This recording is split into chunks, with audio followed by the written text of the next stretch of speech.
এই বেটা একাই নাই, তাঁবুর ভিতরে আরো মুসলমান আছে। এই বলে ইহুদি দেখছে আগে একে খতম করি, এই বলে পরস্পর তীর ছুটতে লাগে।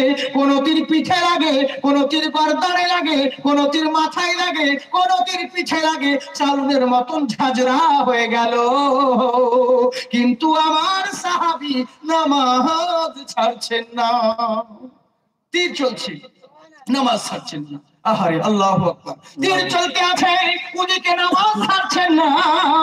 এখন সময় কইল কি, আমার নবী মুস্তাফা সাল্লাল্লাহু তাআলা আলাইহি ওয়াসাল্লামের সাহাবী উনি দাঁড়িয়ে আছেন। মনের ভিতর খেয়াল চলে এলো, বলে শোন, বলে কি হয়েছে, আমি মরে গেলেও কোনো ক্ষতি হবে না। এই বলে কোন রকম সালামটা ফিরিয়ে নিয়ে আসসালামু আলাইকুম রাহমাতুল্লাহ, আসসালামু আলাইকুম রাহমাতুল্লাহ, কোন রকম সালাম ফিরিয়ে নামাজকে শর্টকাট করে ইয়া রাসূলুল্লাহ বলে ডাক দিলেন। তাঁবুর ভিতর থেকে নবী আর সাহাবীগণ বের হলেন। সাহাবীরা ওদিকে দেখছেন, আমি ওদিকে যাচ্ছি না, এইদিকে বলতে গেলে 3 ঘন্টা। এবার নবী এবার করলেন কি, আমার নবী মুস্তাফা এই সাহাবায়ে কেরামের মাথাটাকে নিজের উরুর উপরে রাখলেন আর বললেন, ও আমার সাহাবী, এ কি অবস্থা করেছো তোমার? কি হয়েছে বলো? শরীর, গোটা শরীরের রক্ত তো লেলিহান হয়ে আছে, এতগুলো তীর তোমার শরীরে বিঁধে আছে, কি ব্যাপার বলো?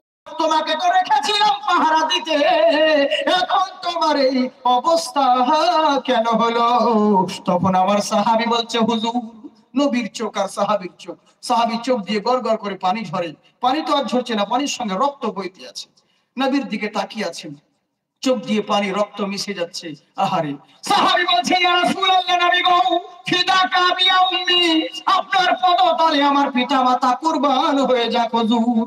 আপনি ঠিকই বলেছেন, কিন্তু আপনি আমাদের দুজনকে পাহারা দিতে বলেছিলেন, আমরা দুজন মিলে রাত্রিটাকে ভাগ করে নিয়েছি হুজুর। মনে মনে চিন্তা করলাম, এখানে কোনো বিপদ সংকেত দেখছি না, এখানে কোনো কাফেরের উৎপাত দেখছি না, তো শুধু শুধু রাত জাগি কেন? যখন রাতটা আমাকে জাগতেই হবে, তো দাঁড়িয়ে থেকে রাতটাকে বের করব কেন? কারণ সময় খুবই মূল্যবান, যে রাতটা চলে যায় ওটা আর ফেরত আসে না। এই খেয়াল মনে চলে এলো, এরই জন্য হুজুর আমি চিন্তা করলাম, যাই হবে হোক না কেন আল্লাহর ইবাদত দিয়ে রাতটা কাটাবো।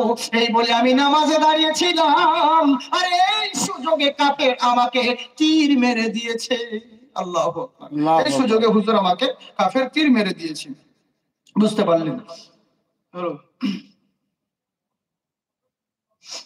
জি জি জি জি, হ্যাঁ।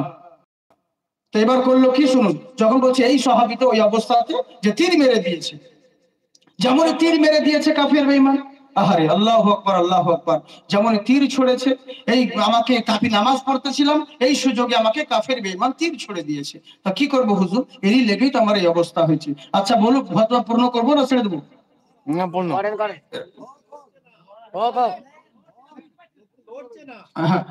না না, ওইটাই তো বলছি না, যদি আপনাদের হয়, মানে সব জিনিস তো নয়, বুঝলেন তো? হ্যাঁ, আমি প্রথমে অনেক কিছু বললাম, কিন্তু কোরআন হাদিস থেকে সমস্ত কিছু সবকিছু কত আর তাজবাদ, যখন যেমন শেষ পরিবেশ অনুযায়ী পরিস্থিতি কাজ করতে হচ্ছে, বুঝলেন? এগুলো তো কোনো গল্প নয়, আল্লাহ রসুলের ইতিহাস, হ্যাঁ, সাহাবায়ে কেরামদের জীবনী। যদি ভালো না লাগে তো ছেড়ে দিচ্ছি। না না, আচ্ছা বেশ, ঠিক আছে, ইনশাআল্লাহ। হ্যাঁ, তো কত, হ্যাঁ, প্রথম থেকে দেখতে হবে, প্রথমেও তো বলেছি, বলেছেন প্রথম থেকে শুরু করে দেখতে হবে, সব রকম ভাবে বলছি আপনাদেরকে। কত কথা হচ্ছে কি, এবার করলো কি, নবী মুস্তাফা সাল্লাল্লাহু তাআলা আলাইহি ওয়াসাল্লামের সাহাবী বলছে, হুজুর আমাকে একটা তীর যখন মেরেছিল, তখন আমি, হ্যাঁ, আমাকে তীর মেরেছিল, নামাজ অবস্থায় ছিলাম, ওই সুযোগে কাফের আমাকে তীর মেরে দিয়েছিল। আল্লাহু আকবার, আল্লাহু আকবার। এবার করলো কি, এর জন্য হুজুর আমি কোন রকম কাফের নামাজে ছিলাম, আর কাফের তার নামাজ আমাকে মেরে দিয়েছে। কিন্তু জেনে রাখো, ইন্নাস সালাতা তানহা আনিল ফাহশাই ওয়াল মুনকার, জেনে রাখো নিশ্চয় নামাজ তোমাদেরকে সমস্ত খারাপ কাজ থেকে বিরত থাকে। তোমরা নামাজ থেকে দূরে থাকিও না। ওয়াকিমুস সালাম ওয়া আতুজ যাকাত, তোমরা নামাজ কায়েম করো।